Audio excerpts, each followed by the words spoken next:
आज हम बात करने वाले हैं करंट अफेयर फॉर यूपीएससी। आज के यूपीएससी का एग्जाम के लिए कौन कौन से पॉइंट ऑफ व्यू के लिए करंट अफेयर किस लिए इंपॉर्टेंट हो सकता है, कैसे इंपॉर्टेंट हो सकता है, वो हम सब देखेंगे। ठीक है, तो आज कुछ 3-4 खबरें हैं, उस पर हम बात करते हैं। तो करंट अफेयर के कुछ नियम मैं आपको आज बताता हूँ। हाँ, कुछ इंपॉर्टेंट नहीं है कि हमको पीएचडी मैनर नहीं करना है। ठीक है, हमको पीएचडी मैनर में नहीं जाना है। पीएचडी मैनर मतलब किसी खबर को बहुत ज़्यादा नहीं पढ़ना है, सिर्फ इम्पॉर्टेंट हमारे काम के लिए जितना हो, और उससे बेसिक अगर कुछ बनता है तो, अगर उससे कुछ बेसिक बनता है तो हमको वो पढ़ना ही पढ़ना है। ओके, ठीक है। तो अब कुछ इंपॉर्टेंट न्यूज़, जैसे इंपॉर्टेंट न्यूज़ ये है, nuclear energy good for climate, crypto currency, new telescope Uttarakhand, और एक और कुछ न्यूज़। अच्छा, is nuclear energy good for climate? ये बड़ा इंपॉर्टेंट टॉपिक है। क्या न्यूक्लियर एनर्जी जो है वो क्लाइमेट के लिए अच्छी है? ठीक है, क्या न्यूक्लियर एनर्जी जो है वो क्लाइमेट के लिए अच्छी है? हाँ, इसके लिए हम कुछ समझते हैं। सबसे पहले, एक एनर्जी जो होती है वो होती है रिन्यूएबल, और एक होती है नॉन रिन्यूएबल। ठीक है, तो आप जरा अगर आप बताइए कि न्यूक्लियर किस में जाता है, तो रिन्यूएबल का मतलब ये होता है कि जो एनर्जी कभी ख़त्म नहीं होगी, ठीक है, उसको बनाया जा सकता है। जैसे सोलर एनर्जी कभी ख़त्म नहीं होगी, उसको जो है बनाया जा सकता है, क्योंकि सूरज तो नहीं, तब ख़त्म होगी तो पूरी दुनिया। विंड एनर्जी, टाइडल एनर्जी, और नॉन रिन्यूएबल एनर्जी जो ख़त्म हो सकती है, एक बार ख़त्म हो सकती है। जैसे इसमें आपका आता है सीएनजी आता है, ठीक है, इसमें आपका सीएनजी आता है, इसी में आपका पेट्रोल आता है, ठीक है, इसी में आपका क्या आता है, पेट्रोल आता है, और इसी में ही आपका जो है वो न्यूक्लियर आता है। ठीक है, अब न्यूक्लियर तो नॉन रिन्यूएबल एनर्जी है। ठीक है, अब इससे बात होती है कि न्यूक्लियर एनर्जी जो है, न्यूक्लियर एनर्जी, दो प्रकार की न्यूक्लियर एनर्जी। पहले जो न्यूक्लियर एनर्जी हम जो सोचते हैं जो डिफेंस के लिए उपयोग होती है, यहाँ पे उसकी बात नहीं हो रही है, उस ऊर्जा की बात हो रही है जिससे हम बिजली बनाते हैं, या न्यूक्लियर से हम बिजली भी बनाते हैं, परमाणु से हम बिजली भी बनाते हैं। ठीक है, अब यहाँ पे क्या लिखा है, supporters of nuclear energy say it can help us to win our economics of polluting fossil fuels. ठीक है, तो कुछ जो सपोर्टर्स हैं इस एनर्जी के, उनका कहना ये है कि दिस इज हेल्प इन मतलब ये हमको पोल्यूशन से फ्री होने में, इसके जो सपोर्टर्स हैं इनका कहना है कि हमको पोल्यूशन से फ्री होने में काम आएगा, ये पोल्यूशन नहीं करता है। तो इस पर स्टडी हुई, तो क्या निकला, the latest figures on global carbon dioxide call into the questions the world efforts to tackle climate crisis, CO2 emission are set to soar in 491। क्या है, दुनिया ने क्या टारगेट रखा है कि 4.9% को जो कि CO2 है, हम इसको कम करने की कोशिश करेंगे अगले 10 सालों तक। ठीक है, तो इसके लिए इसलिए न्यूक्लियर की बात हो रही है, क्योंकि अगर आप ध्यान से देखेंगे तो जितने नॉन रिन्यूएबल एनर्जीज़ हैं, नॉन रिन्यूएबल की मैं बात कर रहा हूँ, वो है सीएनजी, तो इसमें वर्ड क्या है, कार्बन, ठीक है, फिर सीएफसी, इसमें भी एक है कार्बन, ठीक है, कोयला, कोल में भी तो कार्बन है, कोल में भी कार्बन है, हाँ, और पेट्रोल को जलाओ उसमें भी कार्बन है, लेकिन न्यूक्लियर में कार्बन नहीं है। न्यूक्लियर में क्या, न्यूक्लियर का क्या है, न्यूक्लियर किस एनर्जी से होता है, तो उसमें जो यूज़ किया जाता है वो होता है यूरेनियम। यूरेनियम का फॉर्मूला क्या है, U295, ठीक है, और इसको आप ब्रेक करोगे तो इसमें कार्बन नहीं निकलेगा। अब अगर इसको ब्रेक करोगे तो इसमें जो है वो कार्बन नहीं निकलेगा। तो जो इसके सपोर्टर्स हैं उनका कहना ये है, देखिएगा कि इनके जो सपोर्टर्स हैं उनका देखो कहना इस एनर्जी के बारे में पॉजिटिव ही है। ठीक है,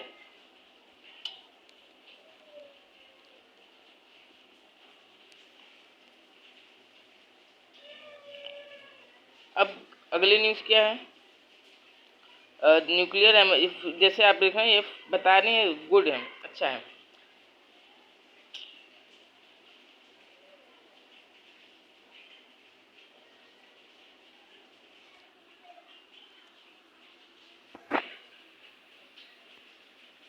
is good for, oh no no no,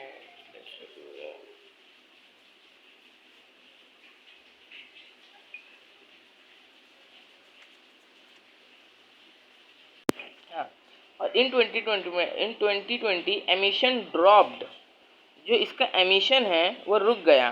कब? 2020 में। किस लिए? इसका कारण क्या था? कोरोना आया, लॉकडाउन लग गया हर जगह, तो लोगों ने गाड़ी चलाना बंद कर दिया। तो इससे क्या हुआ? 5.4% कार्बन डाइऑक्साइड का उत्सर्जन जो है वो कम हो गया। पर अब दुनिया खुल रही है, तो इससे क्या हो रहा है? कार्बन डाइऑक्साइड का उत्सर्जन जो है वो बढ़े जा रहा है। अब इस पर COP26 की हालिया मीटिंग हुई थी, इसमें क्या हुआ? Supporters of controversial energy source say that it's climate friendly way to generate electricity. In COP26 climate summit advocate if you are against nuclear energy you are against the climate protection. अब COP26 में तो ये बात हो गई कि अगर आप न्यूक्लियर एनर्जी के विरुद्ध में हैं तो आप क्लाइमेट प्रोटेक्शन के ही विरुद्ध में हैं। तो मैं आपको इस स्लाइड में नतीजा कंक्लूजन बता देता हूँ, और जो मैं आपको जो स्लाइड्स में लिख के आया हूँ आपको डिस्क्रिप्शन में एज ए PDF मिल जाएगी। आप इसको ज़रूर ले लेना। GS पेपर 3 के माध्यम से इकोलॉजी एनवायरनमेंट और प्रीलियम से 15 क्वेश्चन लगभग इकोलॉजी से आते हैं, एनवायरनमेंट से आते हैं, तो आपको ज़रूर इस PDF को लेके लिखना है। यहाँ पे मैं आपको एक्सप्लेनेशन में अभी बता देता हूँ, ठीक है? ये अच्छा है कि नहीं? अभी जो स्टडी हुई इसके हिसाब से, इस स्टडी में क्या पता चला देखिएगा। जैसे मैं आपको बताया कि न्यूक्लियर में कार्बन तो नहीं पाया जाता है, ठीक है, पर अगर न्यूक्लियर में कार्बन नहीं तो ये क्या पोल्यूशन नहीं करता है? ये न्यूक्लियर से 29 टाइम्स ज़्यादा, कार्बन से ज़्यादा पोल्यूशन करता है। क्यों? देखिएगा, इसके अंदर, यूरेनियम के अंदर तो कार्बन नहीं है, लेकिन जब ये न्यूक्लियर एनर्जी बनती है तो इसमें इतना ज़्यादा मशीनरी, इतना ज़्यादा चीज़ें यूज़ की जाती हैं कि उससे 29 टाइम्स, मैं कह रहा हूँ ना आपको, ज़्यादा कार्बन होता है, इतना ज़्यादा इससे पोल्यूशन होता है। तो आप जस्ट इमेजिन करिए कि कितना इससे पोल्यूशन होता है। और मैं आपको एग्जांपल भी देता हूँ। जो यूरेनियम है वो क्या है? यूरेनियम अगर आप बर्न करोगे इतना सा 1 इंच, 1 इंच अगर आप यूरेनियम जलाओगे तो 1 टन कोयले से जितना पोल्यूशन होता है बराबर है।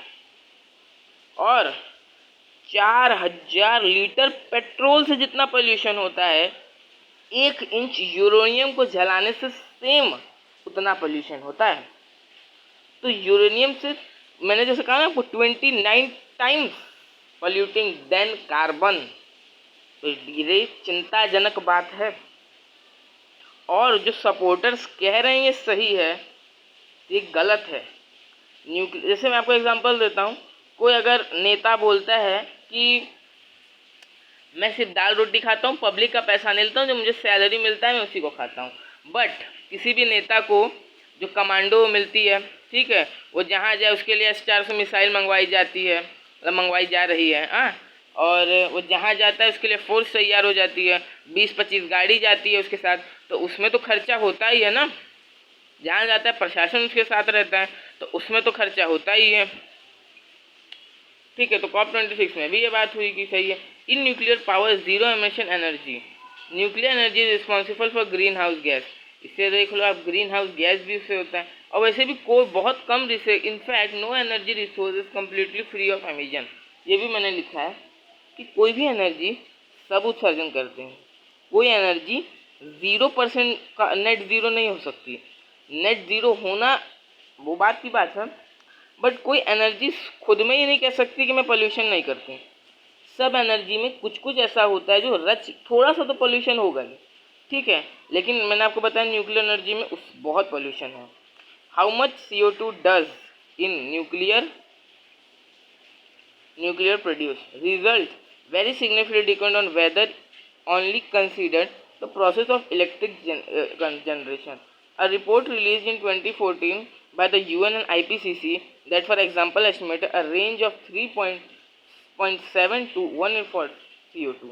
Nuclear energy generates 29 times more carbon. ठीक है, ये पॉइंट बहुत इंपॉर्टेंट है, इसको याद कर लेना कि 20 टाइम्स मोर ये कार्बन जनरेट करता है, ठीक है। पॉइंट को ज़रूर याद कर लेना।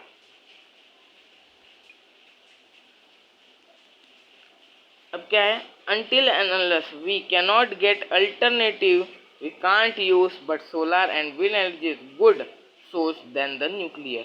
ठीक है, मैंने क्या कहा? जो टाइडल एनर्जी है, विंड एनर्जी है, सोलार एनर्जी है ये न्यूक्लियर एनर्जी से अच्छी है, क्योंकि मैंने आपको अभी भी बताया कि जितना एक इंच न्यूक्लियर जलाने से पोल्यूशन होता है उतना 1 टन कोयले से होता है। तो आप समझ सकते हैं कितनी खतरनाक बात है, लेकिन फिर भी लोग इसका एडवोकेट कर रहे हैं, फिर भी लोग इसको बोल रहे हैं कि ये सही है, ये सही है।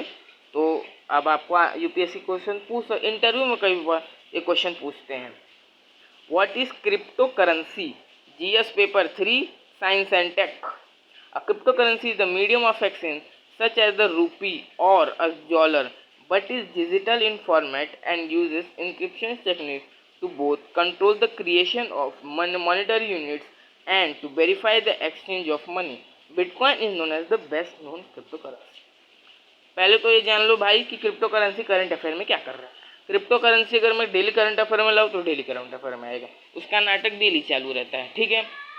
लेकिन आज क्यों लाया हूँ, तो ऐसा माना गया है, ये इंडियन एक्सप्रेस में एक्सप्लेन सीरीज आई है कि जो बिटकॉइन है एक क्रिप्टो करेंसी का ही है, तो वो जो है वो सबसे बेस्ट क्रिप्टो करेंसी मानी गई है। पहले ये समझिए क्रिप्टो करेंसी होती क्या है। क्रिप्टो करेंसी जो है ये एक एक्सचेंज का मीडियम है, जैसे यूपी और डॉलर। जैसे मैं आपसे कुछ खरीदा तो मैंने आपको कुछ बेच दिया, कुछ दिया, जैसे पैसा। अगर आप इकोनॉमी में हैं जैसे, तो उसमें पिलर 1 जो है उसमें है बार्टर टू क्रिप्टो करेंसी, ठीक है, बार्टर सिस्टम से क्रिप्टो करेंसी तक। तो digital in format and uses inscription technique. पर ये क्या होता है, देखिए जो हम देते हैं, जैसे पेटीएम आजकल हो गया है, ठीक है, या अब फिजिकल मनी की बात करो, फिएट मनी की बात कर लो, तो मैं दूध लिया 1 लीटर, तो मैंने उसको जितना पैसा बनता है इसका 80 रुपया 100 रुपया मैंने उसको दे दिया, ठीक है। लेकिन 80 रुपया, या डॉलर में आप देखोगे तो 1-2 डॉलर अगर उसका बनता है तो मैंने उसको वो दे दिया, ठीक है। लेकिन क्रिप्टो करेंसी भी वैसा ही है, पर इसमें क्या है, but it is digital in format and uses encryption techniques to both control creation of monetary units and to verify the exchange of money.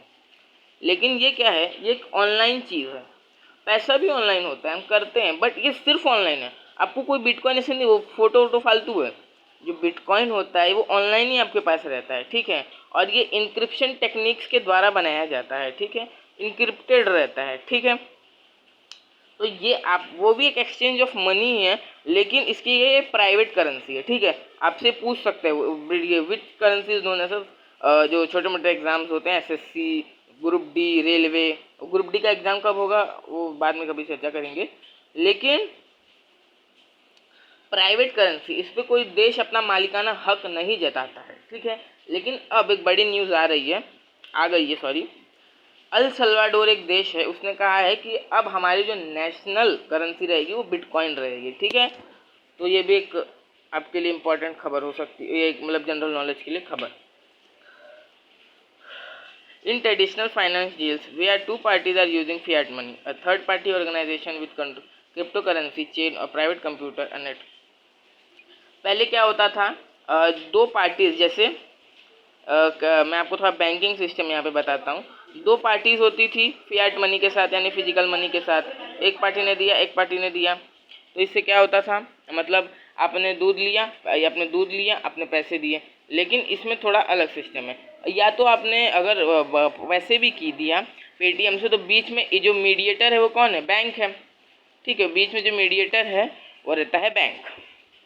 लेकिन यहाँ पे कुछ और सिस्टम है, एक चेन रहती है प्राइवेट कंप्यूटर्स की। एक कंप्यूटर के माध्यम से बनाया जाता है, घंटों तक इसमें काम होता है, और जाके एक क्रिप्टो करेंसी माइन की जाती है, ठीक है।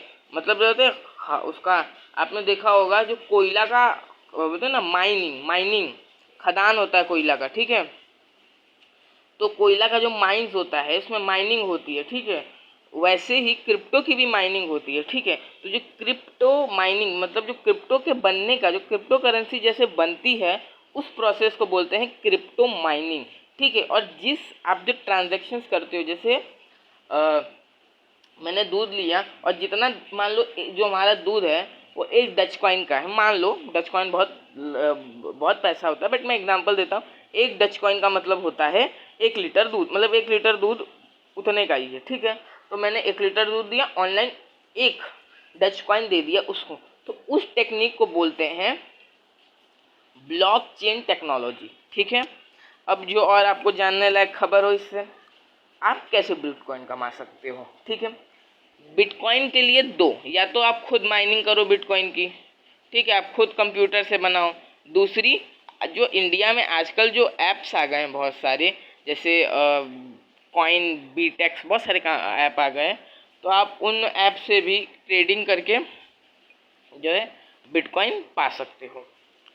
लेकिन ये बिटकॉइन के चक्कर में मत पड़ो अभी भी। हाँ, और एक जो न्यूज़ इससे इम्पोर्टेंट है वो, अभी सरकार जो है इस पर एक बिल भी ला रही है। उसने कहा था कि विंटर सेशन में हम इस पर एक बिल लाएंगे, तो बिल आएगी तो इस पर और अच्छे से चर्चा करेंगे। अभी के लिए हम चर्चा इस पर इतना नहीं करेंगे। नासा का न्यू टेलीस्कोप आ रहा है भाई, नासा नया telescope, the gold mirrors of the James Webb space, तो इसका पहले नाम याद कर लो, James Webb space telescope, it exploring first galaxy and stars. अब नासा क्या कर रहा है, नासा जो है एक टेलीस्कोप भेज रहा है, टेलीस्कोप भेज रहा है स्पेस में, और उसने कब कहा है, जो मैं दिसंबर तक 2022 तक, इस दिसंबर को नहीं, 2022 के दिसंबर के बाद या उस समय तक हम ट्राई करेंगे कि इसको हम स्पेस में भेजें। इसका काम क्या है देखिएगा, हमारी जो यूनिवर्स है हमारा, उसका जो फॉर्मेशन बनाया जाए, डेट बताया जाता है, जो बिग बैंग थ्योरी है जॉन लिविंगस्टन की, 3.8 बिलियन ईयर्स अगो। ठीक है, लेकिन जो स्टार्स का एज बताया जाता है वो 3.6 बिलियन बताया जाता है। तो 200 मिलियन साल हमारे यूनिवर्स में लाइट कैसे थी, क्योंकि हमने अभी तक यही पढ़ा है ज्योग्राफी में कि light is the only, the stars is the only source of light in the universe. ठीक है, हमारे अर्थ पे भी कैसे लाइट आती है, स्टार से ही आती है। स्टार क्या है, सन है, मतलब सन क्या एक स्टार ही है। तो यूनिवर्स में भी एक ही सिस्टम, अभी तो टेक्नोलॉजी आ गई, बात की बात है वो एलईडी, लेकिन जो नेचुरल सोर्स है वो तो लाइट है। तो साइंटिस्ट ये जानना चाहते हैं कि जो थ्योरी जो दी जाती है वो रियलिटी है कि नहीं। देखो मैं आपको बताता हूँ, जो पुराने ज़माने में जो थ्योरीज दी जाती थी वो होती थी हाइपोथेसिस। ठीक है, हाइपोथेसिस मतलब मन में सोच लिया ऐसा हो सकता है, लेकिन उसको भी कोई कुछ पैमाने होते थे, उसमें मापा जाता था कि हाँ ये इस थ्योरी को तो गलत नहीं कहती है। कई सारी थ्योरी जैसे रिजेक्ट हो गई, जैसे नेबुलर थ्योरी और बहुत सारी थ्योरीज। लेकिन अब जो ये टेलीस्कोप है ये क्या करेगा, ये पहले एक्सप्लोर करेगा गैलेक्सीज, दुनिया की सबसे पहली गैलेक्सी कौन सी थी। लेकिन ये एक्सप्लोर करेगा कैसे, तो इसके अंदर एक बनाया गया इंफर्ड कैमरा, एक मिड इंफर्ड कैमरा। तो ये क्या करेंगे, ये और ये साथ ये एक्सप्लोर करने में मदद करेंगे। ठीक है, और दूसरी, और ये क्या करेंगे, ये कुछ और चीज़ जैसे एस्ट्रॉइड बेल्ट, उस पर भी, जुपिटर पे भी, सैटर्न पे, और नेपट्यून पे, और प्लूटो पे, और यूरेनस पे रिसर्च करेंगे। ठीक है, उसकी भी ये थोड़ी सी जानकारी देंगे, या इसका नाम याद रखना और इसका काम याद रखना। ठीक है, बाकी कुछ याद करने की ज़रूरत इतनी नहीं है।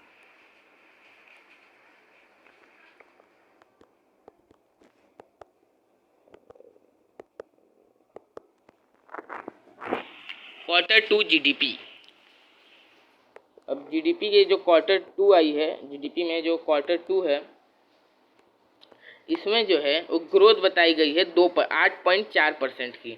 ठीक है, 8.4% की जो है इसमें वृद्धि बताई गई है। कितने की, 8.4% की इसमें क्या बताई गई है, वृद्धि बताई गई है। ठीक है, in second quarter, but this is not important for us. ये हमारे लिए इम्पोर्टेंट इतना नहीं है, अगर ज़्यादा इंपॉर्टेंट रहेगा तो अगले साल के इकोनॉमिक सर्वे में आ ही जाएगा। ठीक है, बस इतना याद रख लो कि 8.4% की ग्रोथ रेट हुई है। अब हमको याद करना है व्हाट इज़ जीडीपी और व्हाट इज़ जीएनपी, क्वार्टर क्या सिस्टम क्या होता है, आज मैं आपको विस्तार पूर्वक बताऊंगा। हाँ, इकोनॉमिक्स का हमारा जो बैच चल रहा है उसमें तो मैंने बताया ही है, बट करंट में भी मेरा ये वो रहता है मुद्दा, मतलब मेरा लक्ष्य रहता है, मेरा एम रहता है कि आपको करंट के साथ बेसिक भी जो है बताते चलते रहूँ। देखिए, एक कंट्री में उसके जोग्राफिकल बॉर्डर में और उसके 12 नॉटिकल माइल के बॉर्डर में जितना भी प्रोडक्शन एक साल में होता है, चाहे वो इंडिया की टाटा कंपनी बनाए या चाहे वो बाहर कोरिया देश की एलजी कंपनी बनाए, साउथ कोरिया की। लेकिन ये दोनों चीज़ें जीडीपी में काउंट होंगी, ठीक है, चाहे वो बिकाए या ना बिकाए, ये भी बड़ी बात है। आप बिके या ना बिके, लेकिन अगर प्रोडक्शन हुआ है तो इसकी जो जनगणना मतलब काउंटिंग है वो जीडीपी में होगी। इसी को बोलते हैं GDP. GDP stands for gross domestic product and represent the total monetary value of all final goods and service produce with in a country during a period of time 1 year. एक साल में, ठीक है, एक साल में जितना भी जीडीपी में जो खाना मतलब जो गुड्स बनते हैं, सर्विसेज होते हैं, सर्विसेज भी, बाल कटाई का भी, ठीक है, जो बाल जिससे बाल वाल काटा जाता है वो भी, मतलब बाल कटाई, जब आप बाल काटने जाते हो या कुछ सर्विस करने जाते हो,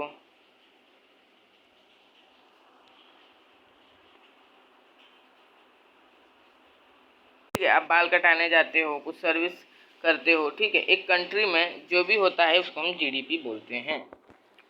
अब अगली न्यूज़ क्या है, व्हाट इज जीएनपी, मतलब अगली न्यूज़, अगला टॉपिक इसी चीज़ में। अब जीएनपी क्या होता है, ग्रॉस नेशनल प्रोडक्ट। देखो क्या है, एक देश है, इसमें टाटा की कंपनी ने भी बनाया, एलजी की कंपनी ने भी बनाया, ठीक है, इसमें टाटा ने भी बनाया, एलजी ने भी बनाया। लेकिन टाटा का तो घरे का है, घर में ही रहेगा, एलजी तो लेके भाग जाएगा, ठीक है, अगर लेकिन तो वो हमारे जीडीपी में काउंट होगा, लेकिन ये हमारी रियल इनकम तो है नहीं, ये हमारी नेशनल इनकम तो है नहीं। तो पूरा डोमेस्टिक देखो वो क्या, उसको क्या बोलते हैं, सकल घरेलू उत्पाद, जो जीडीपी है उसको बोलते हैं सकल राष्ट्रीय उत्पाद, ग्रोस नेशनल प्रोडक्ट, ठीक है। लेकिन जरा सोचो, मिडल ईस्ट में कोई है हमारा, ठीक है, और वो काम कर रहा है, वो सैलरी भेज रहा है, ठीक है, वो क्या काम आया, वो जीडीपी में काउंट होगा? नहीं कम होगा सर। क्यों? जो भी goods and services with in the border, with in the border sir, can you imagine that, जो बॉर्डर में ही है वो जीडीपी में काउंट होगा, चाहे वो बाहर की कंपनी बनाए और चाहे वो इंडिया की कंपनी बनाए, वो जीडीपी में काउंट ज़रूर होगा, ठीक है। लेकिन जीएनपी में जो काउंट होगा हमारा भारत का, जो भारत के लोग कमाए हैं, चाहे वो विदेश में कमा के आए हो। देखो यहाँ पे क्या लिखा है, including total amount of money that's claimed from foreign country, लेकिन आए, हाँ, ऐसा नहीं कि बाहर कमाया, बाहर यहाँ दिया ही नहीं तो भी हमारे जीएनपी में काउंट होगा, तब नहीं काउंट होगा। काउंट तभी होगा जब आएगा, ठीक है। तो जो मिडल ईस्ट में नौकरी करने जाते हैं तो अपने घर वालों के लिए, अब भाई कमाने गए, पता कैसे चलेगा, तो घर में भेजेंगे ना कुछ, तो घर में भेजेंगे तो हमारी जीएनपी में काउंट होगा, और जो टाटा कमाए है वो भी जीएनपी में काउंट होगा। तो इसमें मैं आपको दो चीज़ और बता देता हूँ कि एनडीपी क्या होती है। देखो एलजी ने बनाया कुछ, हाँ, अब एलजी ने कुछ बनाया है, कुछ फूट गया तो वो जीडीपी में काउंट होगा, जो फूट गया वो भी जीडीपी में काउंट होगा, ठीक है। वो प्रोडक्शन होने के बाद फूट गया तो काम होगा ही होगा, लेकिन एनडीपी में नहीं होगा। इसको बोलते हैं नेट डोमेस्टिक प्रोडक्ट। क्या होता है इसका, मैं आपको फॉर्मूला बताता हूँ।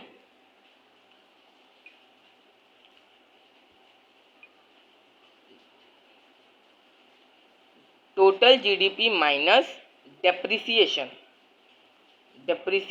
जो डेप्रिसिएशन हुआ है, जो पैसा लगा, जैसे अगर एलजी ने 100 रुपये का उत्पाद किया, ठीक है, उसमें से उसने 10 रुपये का सामान गिरा दिया तो कितना बचा, 90। टाटा ने 100 रुपये का उत्पाद किया और 5 रुपया नुकसान कर दिया तो कितना हुआ, बताइए ज़रा, कितना हुआ, -10 के लिए 15 हो गया, ठीक है। तो अगर आप जीडीपी तब काउंट करेंगे तो 200 निकलेगी, लेकिन एनडीपी काउंट करेंगे तब जाके कितना, -18 तो 185 निकलेगी, ठीक है। अगर ये हो गई आपकी जीडीपी और ये हो गया आपका GNP, sorry NDP, okay, net domestic product. और वैसे भी नेशनल प्रोडक्ट में भी यही है, जैसे नेशनल प्रोडक्ट में क्या है कि जो भारत का जो है उसका डेप्रिसिएशन करोगे, मतलब total GNP minus depreciation cost is equals to NNP, okay, और total GDP minus depreciation cost is equals to NDP, okay. लेकिन अब ये आपने देखा जो न्यूज़ क्या है, मेन न्यूज़ क्या है, न्यूज़ ये है कि क्वार्टर, तो ये क्वार्टर क्या होता है, what is quarter in GDP? Quarter over measures the growth of investment और a company from one quarter to the next. India में जो जीडीपी है वो 4 क्वार्टर में निकाली जाती है, ठीक है। 1 क्वार्टर हर 4 महीने में, हर 3 महीने में, सॉरी हर 3 में, तो 3 प्लस 3 प्लस 3 प्लस 3 कितना, 1 साल हो गया। लेकिन ये 1 साल ना इकोनॉमिक फाइनेंशियल ईयर अलग होता है। ये चालू होता है 1 अप्रैल से और ख़त्म होता है 31 मार्च को। 31 मार्च को ये ख़त्म होता है, ठीक है। तो इसके 4 साल में क्या निकलते हैं, क्वार्टर निकलते हैं, ठीक है। तो ये कैसा सेकंड क्वार्टर रहेगा, गिनिएगा, अप्रैल मई जून, तो ये 3 क्वार्टर हो गए। इसका रिजल्ट आ गया। जुलाई अगस्त सितंबर, तो ये इन महीने के ग्रोथ रेट थे। आप कहोगे अक्टूबर नवंबर दिसंबर, ये कहाँ गया, तो दिसंबर तो भी हुआ भी नहीं है, ठीक है। और किसी भी जीडीपी क्वार्टर के बीतने के बाद उसके 2 मंथ्स बाद उसका जो है वो रिजल्ट आता है, ठीक है। 2 महीने बाद उसका जो है वो रिजल्ट आता है। तो हम उस पर पीएचडी करने नहीं बैठेंगे कि क्या क्या किस चीज़ में वो हुआ ये हुआ। अगर कुछ इंपॉर्टेंट रहेगा तो इकोनॉमिक सर्वे अगले साल में आ ही जाएगा। तो मैंने आपको यहाँ पे कंसेप्ट बता दिया है कि क्वार्टर में निकाली जाती है। हाँ, क्वार्टर में क्यों निकाली जाती है, देखो क्वार्टर में क्या क्यों निकाली जाती है। मान लो एक बार क्वार्टर में निकाला, ठीक है, अप्रैल में निकाला, अगले 1 साल बाद निकालेंगे तब पता चला कुछ ज़्यादा ही नुकसान हो गया तब। इसलिए 3-3 महीने पे पता भी चले, देशवासियों को भी पता चले कि हाँ क्या क्या हो रहा है, क्या ग्रोथ हो रहा है, उसको भी समझे। और दूसरा, अगर कुछ प्रॉब्लम हुआ है तो तभी उसको निपाट दें, वरना 1 साल बाद पता चले कि तो देश ज़्यादा लॉस में चला जाएगा। इसीलिए हर 3 महीने में जो है ये क्वार्टर निकाला जाता है, ठीक है। तो पीडीएफ इन डिस्क्रिप्शन, इसका जो पीडीएफ है इतनी बढ़िया जो मैंने पावर पॉइंट बनाई है, इसका पीडीएफ आपको डिस्क्रिप्शन में मिल जाएगा। लाइक एंड शेयर और सब्सक्राइब कीजिएगा मेरे चैनल को, और मिलेंगे कल के करंट अफेयर्स के वीडियोज़ में। ओके।